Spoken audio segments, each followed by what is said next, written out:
YCP ప్రభుత్వ హయాంలో ఏపీలో భారీగా మహిళల మిస్సింగ్ కేసులు నమోదయ్యాయి. గడిచిన 5 ఏళ్లలో 44,685 మంది మహిళలు మిస్ అయ్యారని కేంద్రం లెక్కలు చెబుతోంది.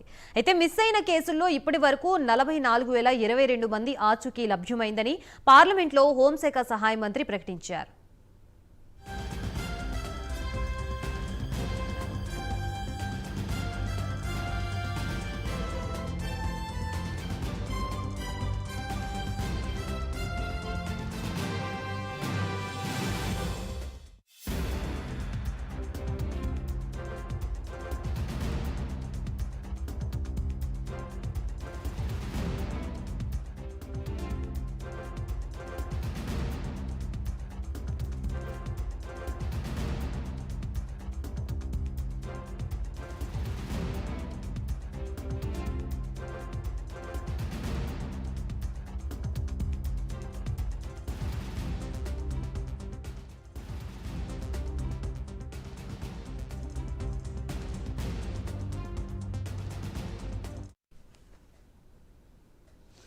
వైసీపీ ప్రభుత్వ హయాంలో ఏపీలో భారీగా మహిళల మిస్సింగ్ కేసులు నమోదయ్యాయి. గడిచిన 5 ఏళ్లలో 44,685 మంది మహిళలు మిస్ అయ్యారని కేంద్రం లెక్కలు చెబుతోంది. అయితే మిస్ అయిన కేసుల్లో ఇప్పటి వరకు 44,022 మంది ఆచూకీ లభ్యమైందని పార్లమెంట్లో హోంశాఖ సహాయ మంత్రి ప్రకటించారు. ప్రస్తుతం ఇదే అంశానికి సంబంధించి మనకి పూర్తి అప్డేట్స్ ఇవ్వడానికి మా ఏపీ ఇన్పుట్ ఎడిటర్ టీవీ రావు సిద్ధంగా ఉన్నారు.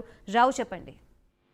గాయత్రి, రాష్ట్ర వ్యాప్తంగా మహిళలు మిస్ అయినటువంటి అంశం పవన్ కళ్యాణ్ భారీ సభలో ప్రకటించే వరకు కూడా రాష్ట్రంలో మహిళల మిస్ అవుతున్నటువంటి అంశం ఎప్పుడు కూడా తెరపైకి వచ్చినటువంటి పరిస్థితి లేదు.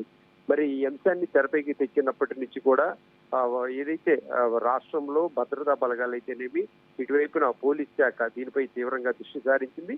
అంతేకాకుండా పవన్ కళ్యాణ్ ఆ రోజున లేవనెత్తినటువంటి ఇదే అంశం మహిళల మిస్సింగ్, 18 సంవత్సరాల లోపు మహిళలు, అలాగే 18 సంవత్సరాల పైబడ్డ మహిళలు, ఈ 2 విభాగాలుగా తీసుకొని ఒక్కొక్క లెక్కల డేటాతో సహా వివరించారు. ఆ రోజున వివరించింది. ఈ రోజున లోక్సభలో కూడా మంత్రి బండి సంజయ్, దీనిపై కేంద్ర మంత్రి బండి సంజయ్ కూడా ఈ రోజున వివరణ ఇచ్చినటువంటి పరిస్థితి.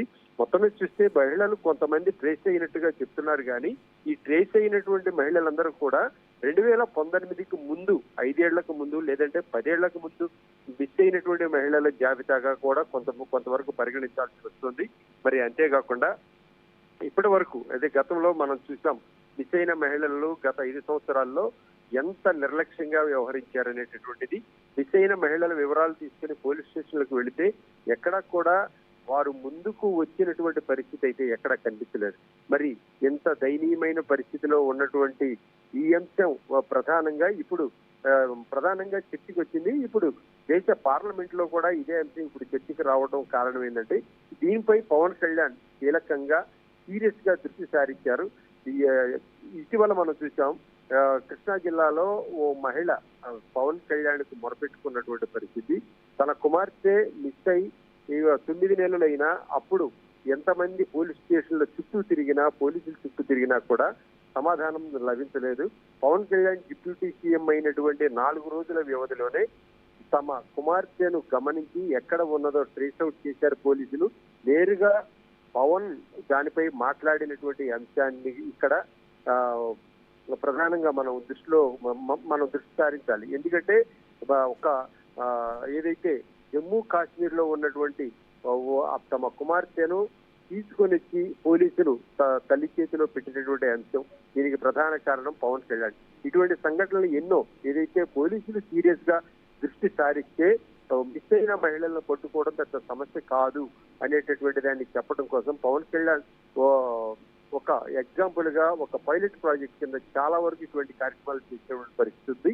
మరి ఇప్పుడు మనం చూసిన కేంద్రం ప్రకటించిన జాబితాలో కూడా భారీ ఎత్తున మిస్సింగ్స్ అనేవి ఖచ్చితంగా కనిపించాయి మనకి.